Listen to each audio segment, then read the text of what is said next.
داموں کا روٹھا باتوں سے نہیں مانتا. داموں کہتے پیسے کو.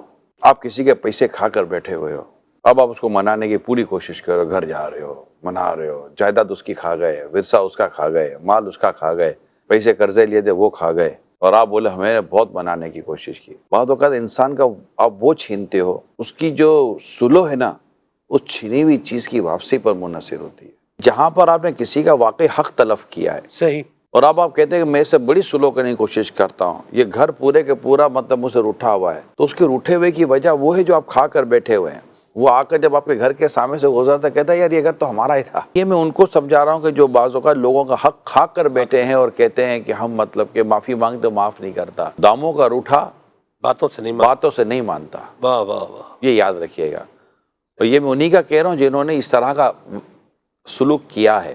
جس کو آپ نے اذیت دی نہیں ہے وہ متعزی ہو گئے, اس نے اپنے اوپر اذیت اوڑھی ہوئی ہے, تو آپ کوشش کریں اس کو منانے کی. اس کا حق ہی نہیں تھا, وہ سمجھ رہا ہے میرا حق تھا, مگر آپ نے اس کا حق نہیں کھایا, مگر اس کو غلط فہمی آپ کے بارے میں, یا اس کو علم کی کمی ہے, تو آپ کوشش کریں سلو کرنے کی. ادروائز یہ ہے کہ سب کو چاہیے کہ آپس میں ایک دوسرے کو معاف کر کے جئیں, واہ. اپنی انا پر ہاتھ رکھیں یا بخشش پر ہاتھ رکھیں. اللہ اکبر. بندہ اپنی انا کو فنا کر کے مغفرت پر ہاتھ رکھے. واہ واہ. اللہ پاک سے مجھے مغفرت لینی ہے.